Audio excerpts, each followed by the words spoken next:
Romanos capítulo 12. Romanos capítulo 12, ahí está el pasaje. Vamos solo a estudiar el verso 1 y 2. La verdad es que hay muchas cosas acá y me gustaría que pudiéramos dejarlas bien claras y poder ser bien profundos. Leamos. Así que, hermanos, os ruego por las misericordias de Dios que presentéis vuestros cuerpos en sacrificio vivo, santo, agradable a Dios, que es vuestro culto racional. No os conforméis a este siglo, sino transformaos por medio de la renovación de vuestro entendimiento, para que comprobéis cuál sea la buena voluntad de Dios, agradable y perfecta. Padre, abre nuestro corazón a ti y que nosotros podamos oírte de verdad esta mañana, Señor, en el nombre de Jesús. Amén. Hoy día comenzamos la última sección del libro de Romanos, ¿ya? Comenzamos el libro de Romanos con la primera gran sección, que era del capítulo 1 al capítulo 8, en donde nosotros vimos principalmente la doctrina de la justificación por la fe. Es decir, en esos capítulos nos quedó muy claro que nuestra salvación no depende de nuestras obras, de qué tan buenos somos, porque ante Dios todos somos pecadores y todos estamos destituidos de la gloria de Dios. Y allí vimos que el único justo fue Jesús, que fue el que vivió una vida justa, una vida sin pecado, y que tomó nuestro lugar y que nos reemplazó, ¿no? Fue nuestro sustituto, y en quien, poniendo nuestra fe en Él, nosotros somos hoy día salvos. Toda esa doctrina profunda la vimos en los primeros 8 capítulos. En los capítulos 9 al capítulo 11 vimos más el tema relacionado con el plan de Dios para este mundo, que fue salvar a los gentiles por medio de la desobediencia de Israel, pero a la vez volver a su pueblo Israel en los últimos tiempos para volver a salvarlos y ser su pueblo, ¿no? A través también de Jesús. Y entonces es muy importante entender que una cosa es que conozcamos el Evangelio del Señor. Yo creo que si le pedimos a la gente o a las personas de la iglesia que expliquen, o de cualquier iglesia, que expliquen qué es la salvación y cómo se obtiene y algunas cosas básicas de la doctrina de la salvación, es muy probable que la gente y que mucha gente sepa y te pueda explicar, e incluso nosotros mismos podamos explicar lo que es la doctrina de la salvación. Pero una cosa muy diferente es que esa doctrina haya impactado tu vida y haya impactado tu corazón. Y creo que ese es el tema más importante que Pablo nos va a hablar desde los capítulos 12 en adelante. Porque el tema acá es una parte más bien práctica desde el 12 en adelante, ¿no? Desde el 12 hasta el 16 vamos a ver una parte práctica, exhortaciones, consejos, ruegos que el apóstol Pablo nos da que debemos practicar. Pero eso no va a ser posible si no son realidad en nuestra vida los primeros capítulos.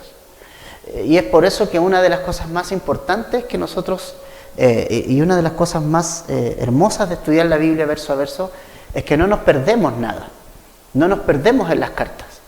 Entonces tú puedes ir a abrir la Biblia y encontrarte con Romanos 12 y encontrarte con todas esas instrucciones, pero ignorar lo que dice Romanos 11 hacia atrás. Y si nosotros ignoramos lo que dice Romanos 11 hacia atrás y no lo tomamos verdaderamente y eso no ha cambiado nuestra vida, la verdad es que el capítulo 12 en adelante no va a ser posible.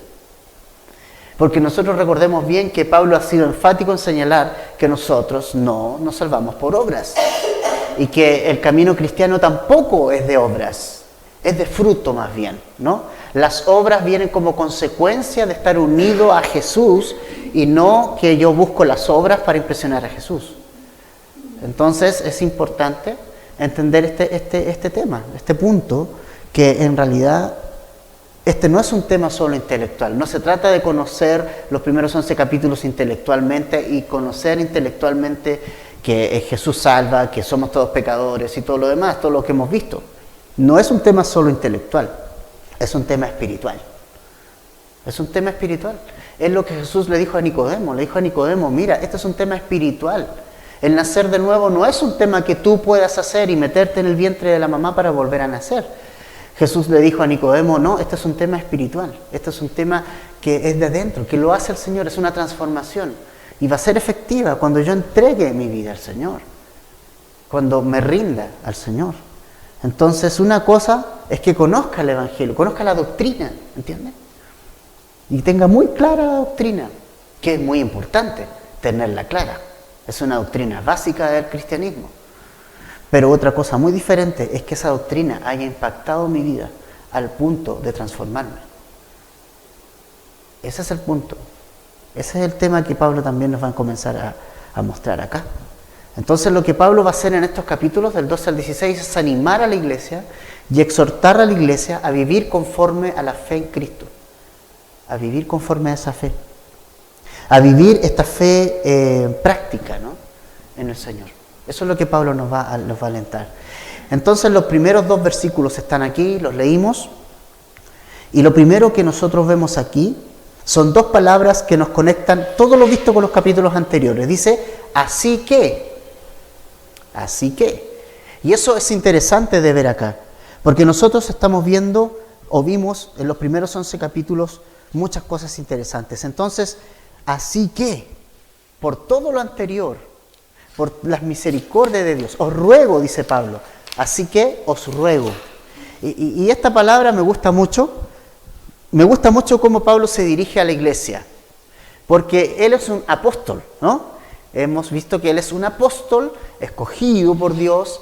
Jesús se le presentó directamente a él, cosa que no es un gran privilegio que Jesús se haya revelado a la vida de Pablo de una manera directa. ¿Se acuerdan cuando iba camino a Damasco? Ahí en Hechos capítulo 9, el Señor se le revela de una manera personal, potente, audible. Jesús mismo llamó a Pablo y fue llamado el último de los apóstoles. Pablo mismo dice, Dios se acordó de mí, como un abortivo Jesús se acordó de mí. Es decir, como casi era un niño que iba a morir, pero Dios le rescató. Y lo hizo nacer de nuevo. Entonces Pablo tenía una autoridad grande, ¿no? Claro que sí, tenía una autoridad tremenda ante la iglesia, ante los hermanos, porque su autoridad se la había dado Cristo.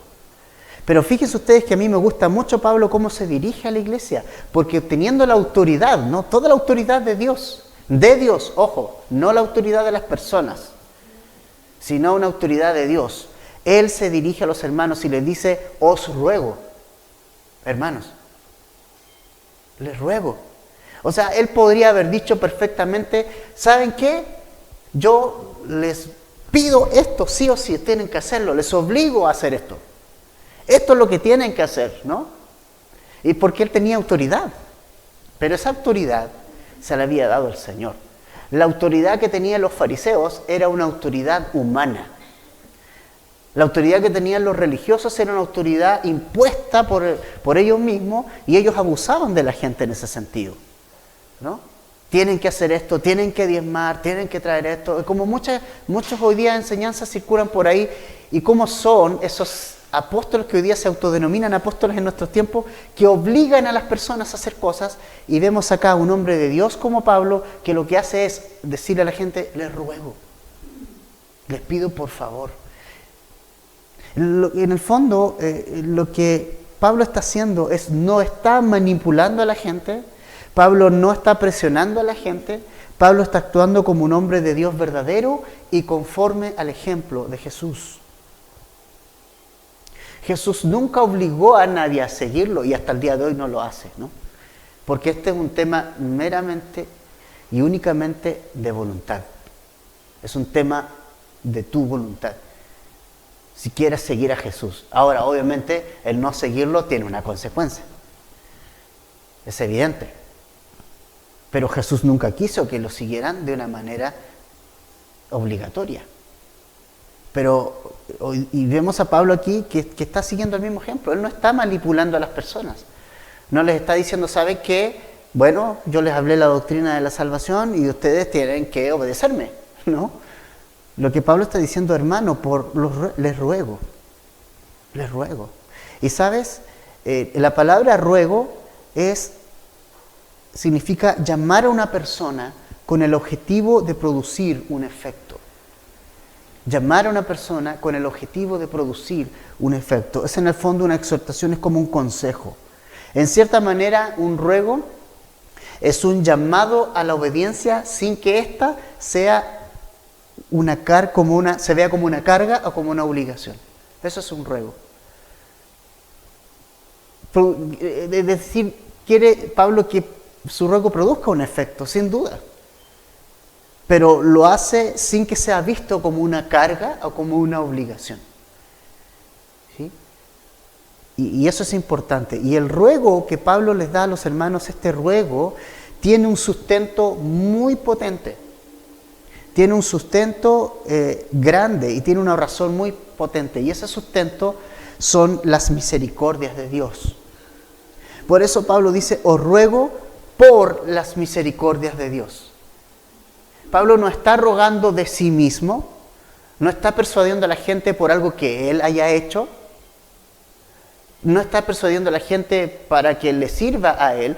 Lo que Pablo está haciendo es rogando y persuadiendo a las personas de acuerdo a las misericordias de Dios, es por la misericordia de Dios. Está apelando a eso, ¿no? Pablo no está apelando a su vida, está apelando a las misericordias de Dios. ¿Y cuáles son las misericordias de Dios? Todo lo que vimos en los primeros 11 capítulos.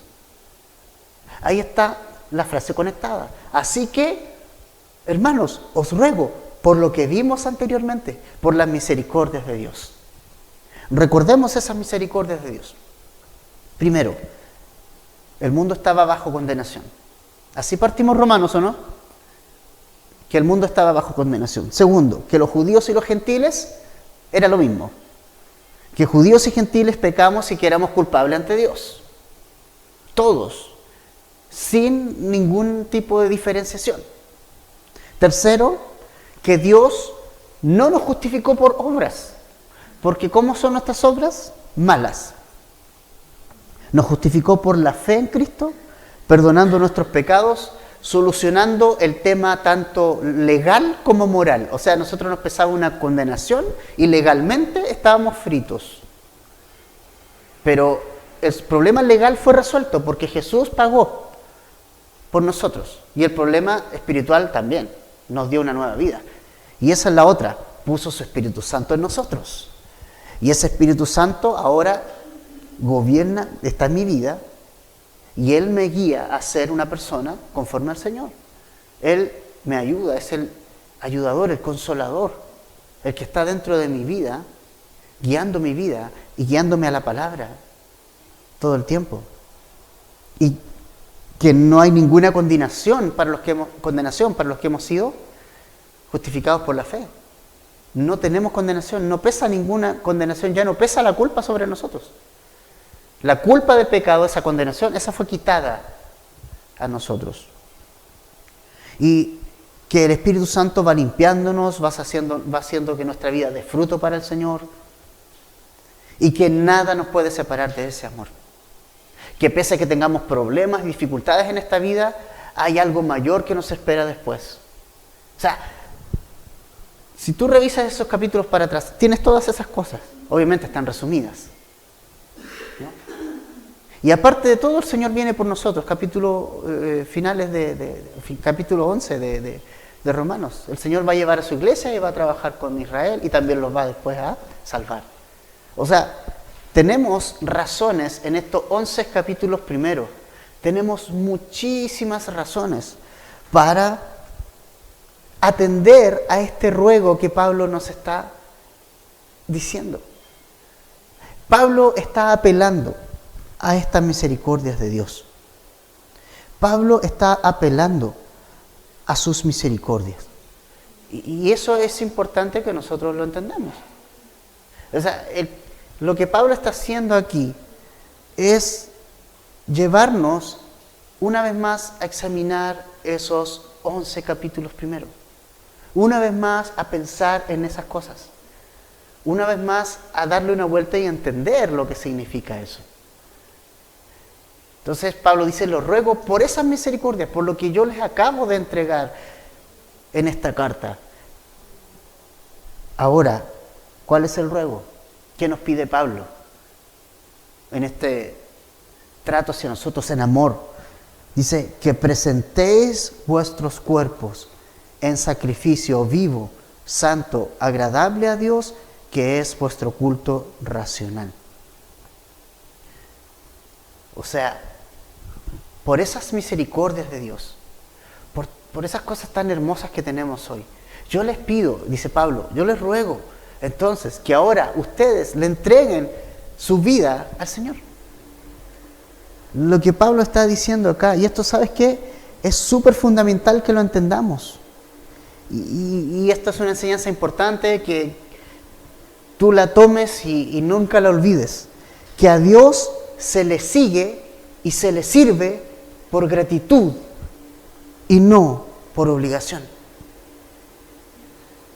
A Dios se le sigue no por miedo. No se le sigue por miedo, ni se le sirve por miedo. ¿Se acuerdan ustedes de la parábola de los talentos? Que el Señor le entregó a uno, ¿se acuerdan? 10, a otros 5 y todo. El que le entregó uno, ¿qué hizo? Lo enterró, ¿se acuerdan? ¿Cuál fue el argumento que él le dio a Jesús? Tuvo miedo. Tuvo miedo. Y no es lo que Dios quería, ¿no? Entonces a Dios se le sirve y se le sigue no por obligación, ni por temor o por miedo. Se le sigue simplemente por gratitud. Por una respuesta a lo que Dios ha hecho por nuestra vida. ¿Por qué creen que en esa parábola que les acabo de mencionar, los otros dos sí hicieron lo que correspondía? Sí multiplicaron los talentos. Porque ellos entendieron la misericordia que este Señor tuvo con ellos al confiarle esta cantidad de talentos a ellos. Y ellos en gratitud dicen, bueno, vamos a hacer algo aquí, ¿no? A Dios no se le sigue por obligación, ni por fuerza, ni por ninguno de esos tipos de cosas y motivaciones. Se le sigue y se le sirve por lo que Dios ha hecho por nosotros en gratitud, ¿no? Se le entrega nuestra vida. Y esto es fundamental entenderlo. No seguirás ni servirás al Señor en espíritu y verdad si no has sido persuadido por sus misericordias. Sus misericordias son las que deben persuadir tu vida a vivir para Él. Si sus misericordias no han sido suficientes para ti, o tú las rechazas, nunca podrás vivir una vida como la que Pablo nos está rogando vivir aquí. Porque es fundamental entender la misericordia de Dios. Y si es posible que tú vuelvas a leer los primeros 11 capítulos de Romanos y leerlos constantemente, y llegar a tu casa y volver a leerlos y leerlos 2, 3 veces hasta que el Espíritu Santo te revele esas cosas y ese amor a tu vida, hazlo. Pero por favor, como Pablo lo pide, le rogamos y los ruega que lo revisemos. Porque no podremos pasar al paso siguiente si los 11 capítulos primeros no son una realidad en mi vida. No son una verdad para mí.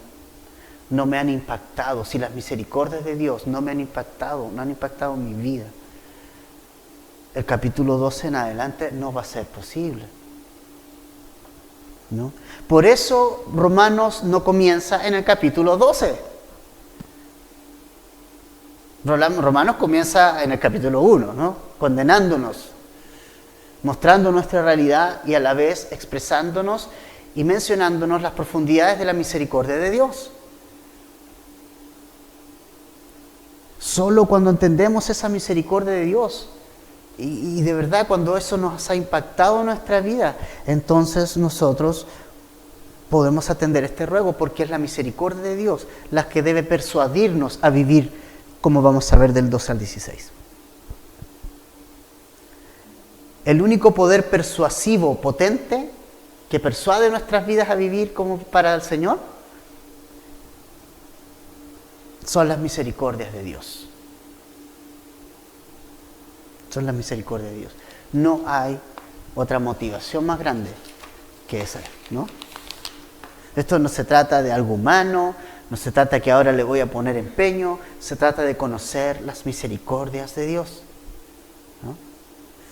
Y entonces, ¿qué nos ruega Pablo acá a los hermanos? Le dice, entonces, por esas misericordias, Pablo nos dice, presenten sus vidas al Señor, entreguen sus vidas al Señor, en sacrificio vivo, santo. Y es interesante porque acá dice, presentéis vuestros cuerpos. Vuestros cuerpos. Y para mí es muy interesante porque cuerpo en el Nuevo Testamento y en este pasaje, la palabra en griego original se utiliza para referirse al cuerpo como un todo. El instrumento de la vida. Es decir, cuerpo, cuando hablamos de cuerpo hablamos de todo, hablamos de nuestra mente, hablamos de nuestro espíritu, hablamos de nuestro físico. Y ojo con eso, que muchos en la antigüedad decían que el cuerpo era parte del espíritu, que lo que hacía con el cuerpo no importaba porque el espíritu finalmente era el que Dios conectaba con Dios y el cuerpo no. Lo que Pablo nos está diciendo acá es todo lo contrario, nos está diciendo que somos un todo y que también nuestro cuerpo físico, así como el mental y espiritual, son entregados al Señor.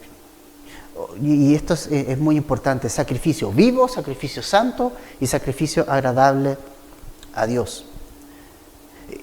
En el Antiguo Testamento la gente entregaba sacrificios, ¿cierto? A Israel entregaba sacrificios. Pero estos sacrificios eran sacrificios de animales y todo. Ahora mucha gente iba a hacer el ritual, ¿sí? Sin que eso afectara mayormente su vida, se transformó simplemente en un ritual.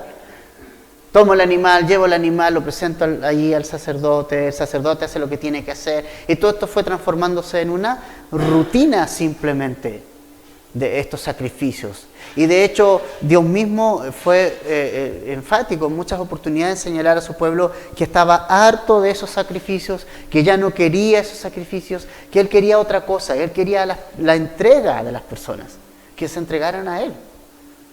Y entonces un poco es lo que Pablo nos está diciendo acá. Es que nos está diciendo que ahora ya no traigo sacrificios como otras cosas, ¿ya? No traigo dinero, no traigo otras cosas. Lo que yo traigo en sacrificio hoy día, vivo, es mi vida entera, es mi cuerpo, es mi ser. Ese sacrificio traigo hoy día. Eso es lo que Pablo nos está diciendo. Que por esas misericordias de Dios, ahora yo presento mi vida completa, mi cuerpo, mi alma, mi mente, al Señor. ¿Ya? Y sabes que es interesante porque la persona que ha entendido y ha experimentado la grandeza y la profundidad de lo que Dios hizo, ésta se rinde completamente al Señor. Es espontáneo. Es espontáneo. Y fíjense que no se trata de un sacrificio muerto.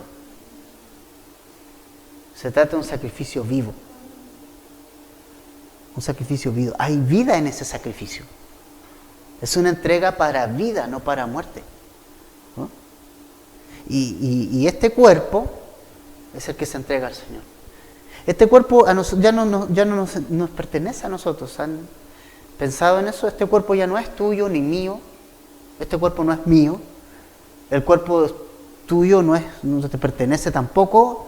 Cuando nosotros hemos rendido nuestra vida al Señor, este cuerpo le pertenece a Jesús y este cuerpo es templo del Espíritu Santo.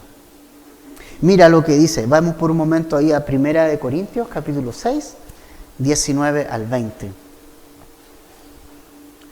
1 Corintios, capítulo 6, 19 al 20.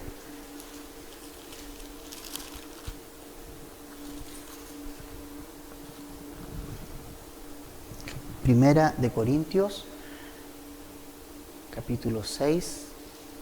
¿Estamos? ¿Sí? 19 al 20. ¿O ignoráis, dice, que vuestro cuerpo es templo del Espíritu Santo, el cual está en vosotros, el cual tenéis de Dios, y que no sois vuestros? Pues habéis sido comprados por precio. Glorificad pues a Dios en vuestro cuerpo y en vuestro espíritu, los cuales son de Dios. Es decir, no nuestros cuerpos, cuando entregamos nuestra vida al Señor, ya nuestro cuerpo ya no nos pertenece a nosotros. Es decir, nuestro cuerpo es del Espíritu, es templo del Espíritu Santo. Hoy día Dios no mora en lugares físicos. El Espíritu Santo está en nuestro corazón. Allí mora. Él está allí. Y entonces hemos sido comprados, acuérdense. No nos pertenecemos. Somos de Jesús. Y entonces ahora nuestros cuerpos es para glorificar al Señor, ¿no? Y un poco esto es lo que nos está hablando Pablo acá en Romanos 12:1. Es que nuestro cuerpo debe ser entregado justamente al Señor, en sacrificio. Es como presentárselo al Señor. Ya no presentamos un animal. Ya no decimos, Señor, mira, traigo este animal. Ya no decimos, Señor, mira, traigo esta ofrenda.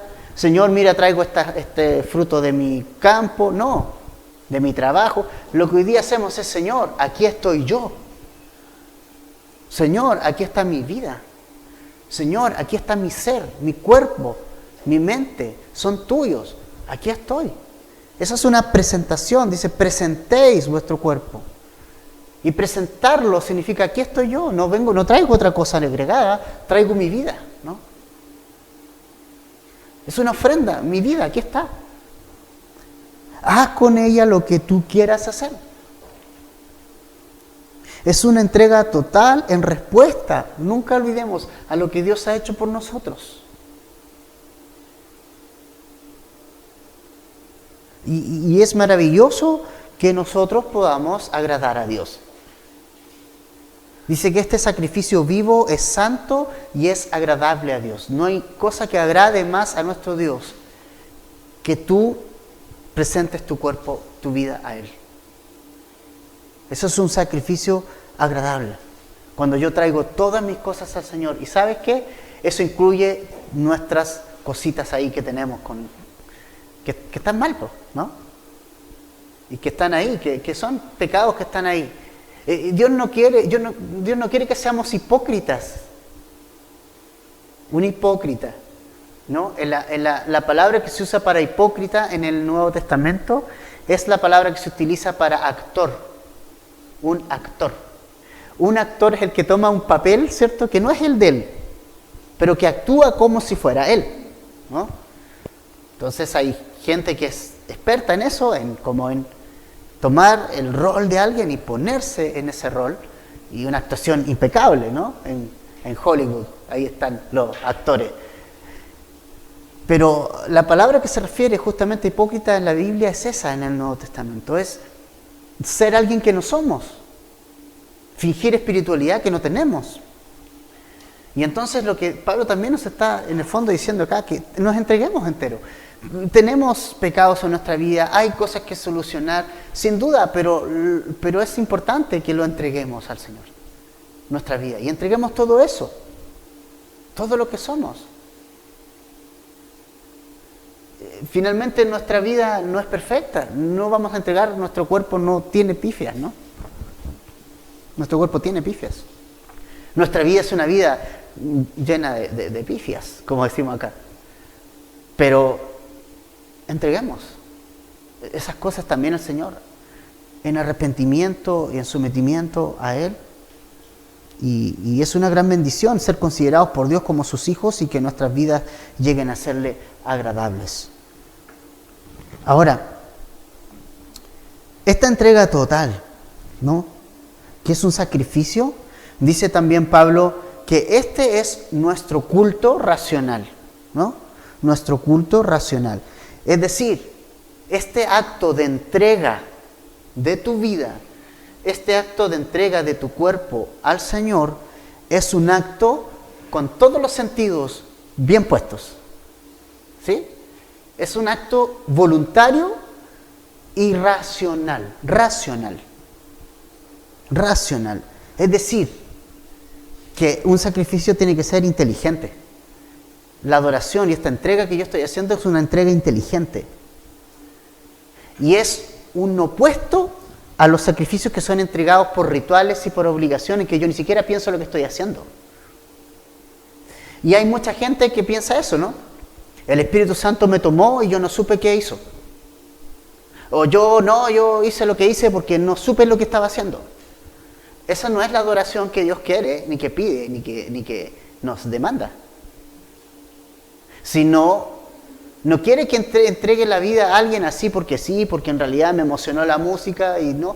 Él quiere una entrega consciente. Por eso que dice que es vuestro culto racional, ¿me entiendes? Es pensado, es meditado, es entendido, es inteligente, es consciente. No es una cosa así, yo pasé porque me pasé nomás, porque me gustó la música y me gustó esto. El Señor quiere que sea una entrega inteligente, consciente de lo que estoy haciendo, mentalmente consciente. Consciente de las misericordias de Dios. Consciente de lo que Dios ha hecho. No una cosa así porque simplemente se me ocurrió. Una cosa bien pensada. La adoración es un acto voluntario y es un acto inteligente. La adoración, ¿no? Entonces, esto echa por tierra todo acto, entre comillas, involuntario. ¿No? O acto apoyado por una fuerza, entre comillas, o espíritu, entre comillas, sino, o que te hace perder el control. Eso se aleja totalmente de lo que Pablo nos está enseñando aquí. Eso no está en la Escritura. Lo que Pablo nos está llevando a hacer es hacer una entrega de nuestra vida completa, plenamente conscientes de lo que Dios ha hecho por nosotros y plenamente conscientes de lo que nosotros estamos respondiendo. Plenamente conscientes de cómo estamos respondiendo. Plenamente conscientes de qué estamos haciendo. Totalmente conscientes. ¿Me fija? Es una adoración inteligente. Inteligente, ¿no? Entonces, a Dios le agrada tu entrega consciente de lo que Él ha hecho en tu vida. El sacrificio agradable a Dios es cuando tú entregas tu vida de manera consciente, entendiendo las misericordias de Dios que ha tenido con nosotros. Eso es agradable a Dios, ¿no? Y esa es la adoración verdadera. La adoración debe ser inteligente. ¿Sí? Por eso cuando cantamos con inteligencia, tenemos que usar nuestra inteligencia. Estamos diciendo cosas importantes. No lo estamos haciendo porque alguien nos dice que tenemos que hacer. ¿Sí? Por eso nos alejamos del estilo de dirección de alabanza que dice, párese, siéntese, aplauda, haga esto, haga lo otro. Que queremos que sea una adoración espontánea, inteligente y que esté basada en la Escritura, además. Ese es el tipo de adoración que Dios quiere, ¿no? Entonces, qué importante esto, hermanos. Que nuestra vida sea presentada, motivada por las misericordias de Dios. Segundo, versículo 2. No os conforméis a este siglo, sino transformaos por medio de la renovación de vuestro entendimiento, para que comprobéis cuál sea la buena voluntad de Dios, agradable y perfecta. Quiero leer la versión Reina Valera contemporánea de este versículo. Mire lo que dice Reina Valera contemporánea. Y no adopten las costumbres de este mundo, sino transfórmense por medio de la renovación de su mente, para que comprueben cuál sea la voluntad de Dios, lo que es bueno, agradable y perfecto. Hay una versión un poquito más moderna, más entendible. Pero fíjense ustedes que este es el segundo punto. El primer punto es la entrega a Dios por sus misericordias y el segundo es la transformación continua. Entonces ahora Pablo también está dentro de todo, este ruego que él nos hace, nos está pidiendo que no nos conformemos a este siglo. Como dice la Reina Valera contemporánea, no adoptarse a las costumbres de este mundo. No adoptar las costumbres de este mundo, no adaptarlas, no tomarlas como si fueran de nosotros. Siglo, se habla de siglo. Cuando la Biblia se refiere a este siglo, se refiere a esta época, ¿no? Al mundo en general. ¿Y cómo es este siglo? ¿Cómo se describe este siglo? En Gálatas 1:4, Pablo dice que es un siglo malo. Pablo dice que es un siglo malo.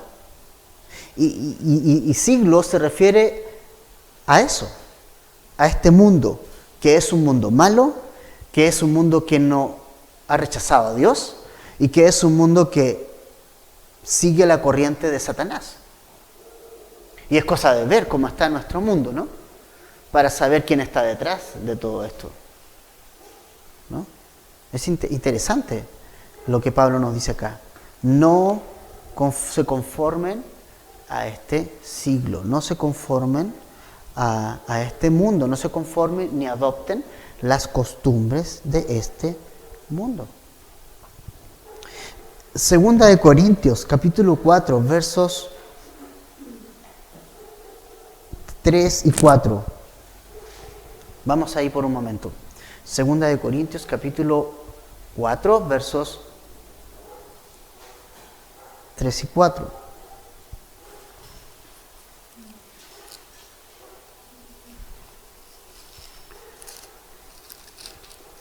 Segunda de Corintios 4.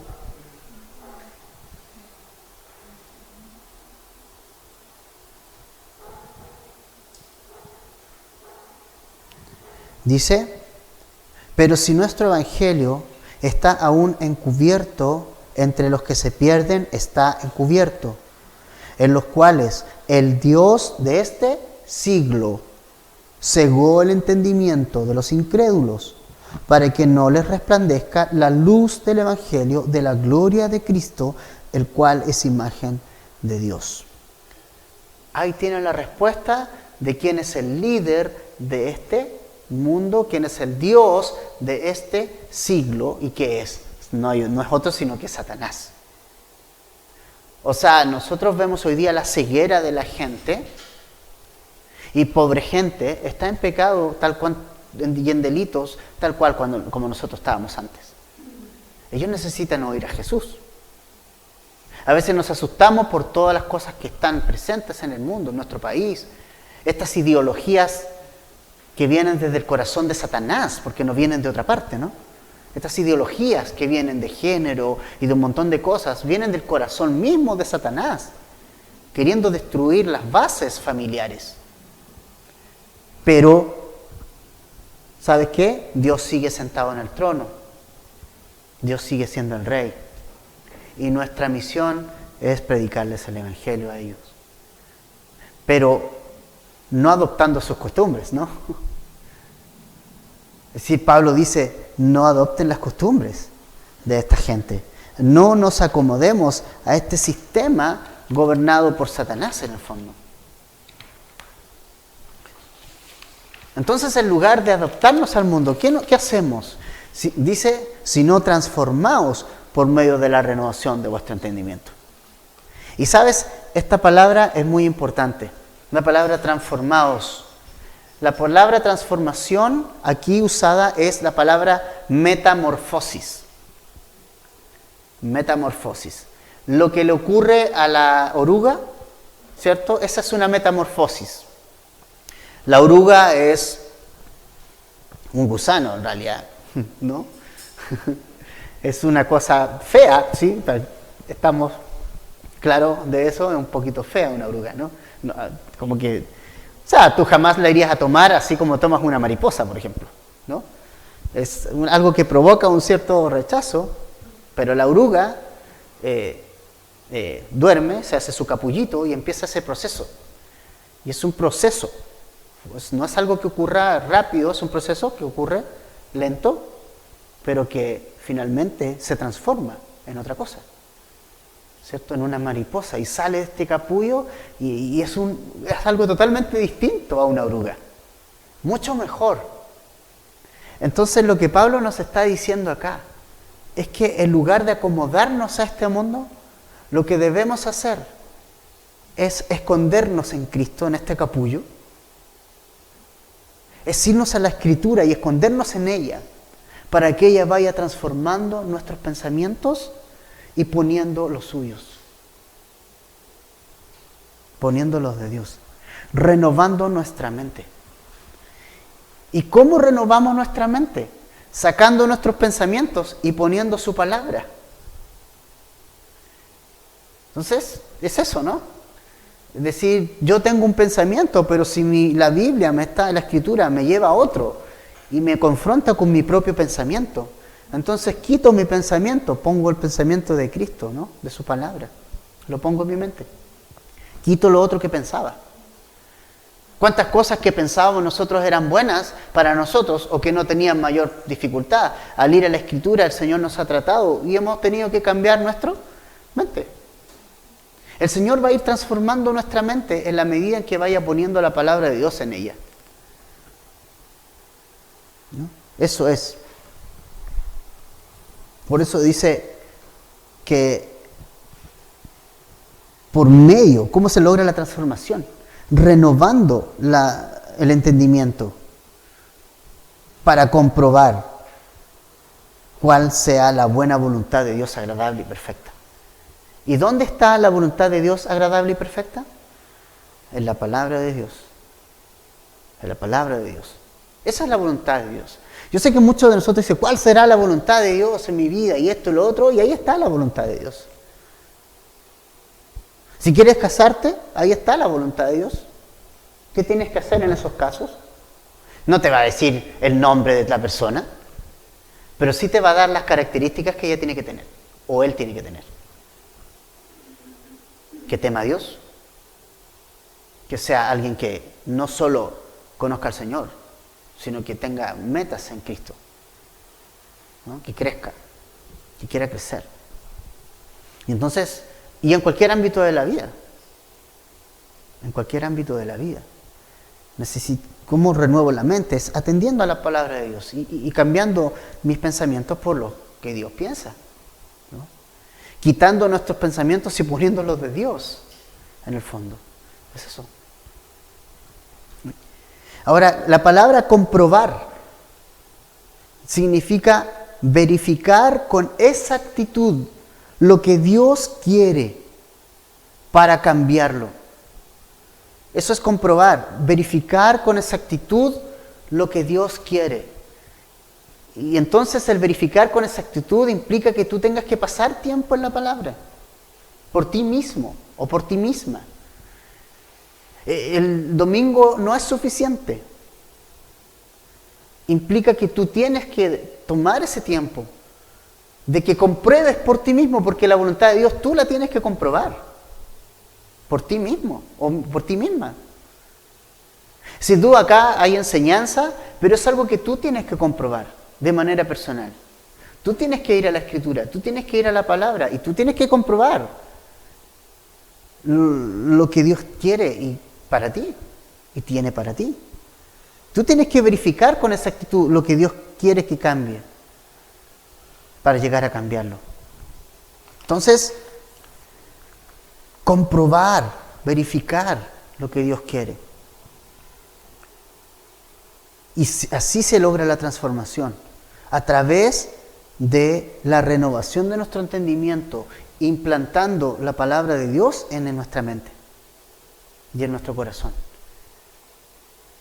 Quitando quirúrgicamente nuestros pensamientos para poner la palabra de Dios en nuestra mente y en nuestro corazón.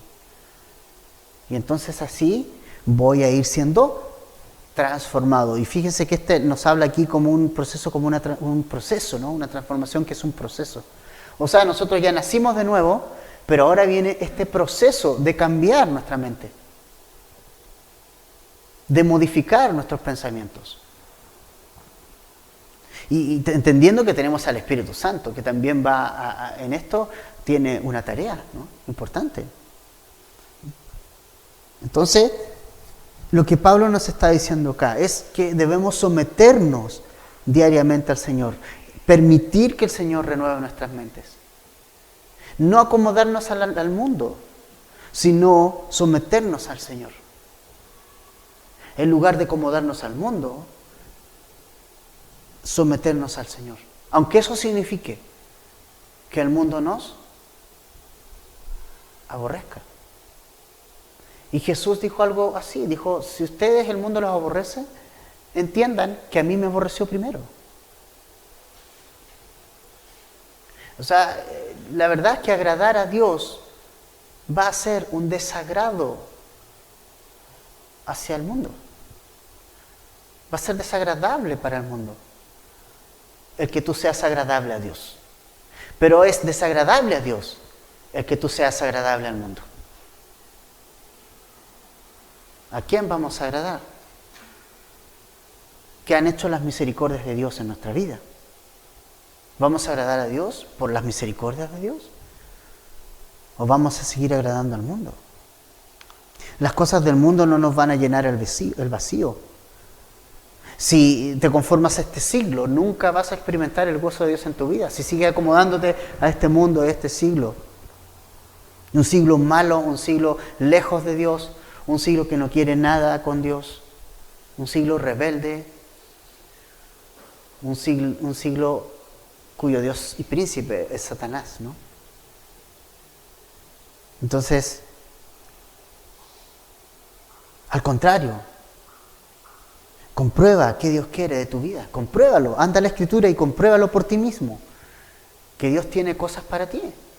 Dios quiere transformar tu vida, Dios quiere transformar tu pensamiento, tu mente. Entonces, hermanos, nosotros no nos entregamos a Dios para obtener sus misericordias, sino que por haber obtenido sus misericordias, nos entregamos a Dios. ¿Se entiende? Es al revés, ¿no? No nos entregamos a Dios para obtener sus misericordias, sino que por haber obtenido sus misericordias, nos entregamos a Dios. No debemos acomodarnos al mundo, sino acomodarnos a la palabra. No debemos conformarnos al mundo, ni amoldar, tomar el modelo del mundo, sino tomar el modelo de Dios y lo que está en su palabra. Entonces, hermanos, estos son 2 versículos. Vuelve a leerlos en la casa y vuelve a pensar en ellos. ¿Son imposibles? ¿Se hacen difíciles? ¿Y no será un camino de gozo si los primeros 11 no son una realidad en tu vida? Si no han producido un impacto en tu vida. Y Pablo no nos está dando una obligación, pero sí nos está exhortando, sí nos está rogando que por todo lo que Dios ha hecho por nosotros en Cristo, nosotros nos entreguemos a Él. ¿Qué tanto hemos entregado a nosotros? ¿Qué tanto Jesús es nuestro Señor? ¿Qué tanto la palabra de Dios es la que marca mi vida, mi pauta, es mi modelo, es a quien yo me estoy sometiendo? ¿O qué tanto me estoy sometiendo al pensamiento y estoy sucumbiendo al pensamiento que trae este mundo? Que es un mundo que te está sobando la espalda y dice, vive para ti, vive para ti. ¿Cuál es el problema? No tomes responsabilidades, vive para ti. Es rico vivir para uno, y sí, a la carne le encanta. Pero nunca vas a encontrar gozo en ese tipo de vida. Hay gozo cuando vivimos, cuando entendemos la misericordia de Dios para nosotros y entregando nuestra vida a Él, hay gozo. Hay plenitud. Hay plenitud. Ya no está el vacío en tu interior.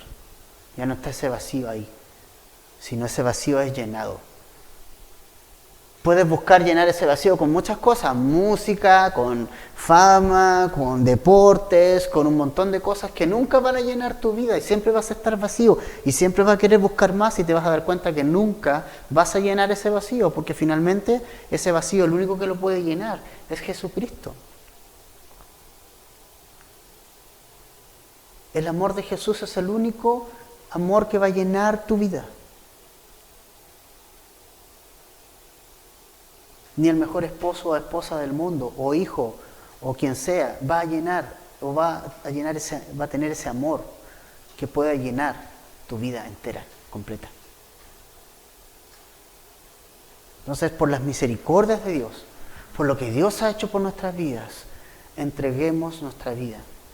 Pablo nos ruega hacerlo, todo, completamente, como estamos, así como estamos, y entregarnos a Dios. Y no amoldarnos a la estructura del mundo, sino amoldarnos a la palabra del Señor. Que seamos diligentes en comprobar cuál es esa voluntad. Dios no va a venir a hablarte, hermano, y esto tienes que entenderlo, con una voz audible. No va a venir desde el cielo y te va a decir, yo quiero que hagas esto. ¿No? Hay un meme en que sale, ¿lo han visto? Sale una persona hablando, Señor, háblame, quiero conocer, algo así, quiero conocer tu voluntad. Y después sale la mano de Dios hacia abajo con una Biblia, ¿no? Ahí está, hermano, en esta palabra está lo que Dios quiere para tu vida. Y va a cambiar tu chip, va a cambiar el chip de tu mente. La palabra de Dios va a transformar tu vida y va a ir transformando tu vida, este proceso de metamorfosis. ¿Sí? Vamos a hablar.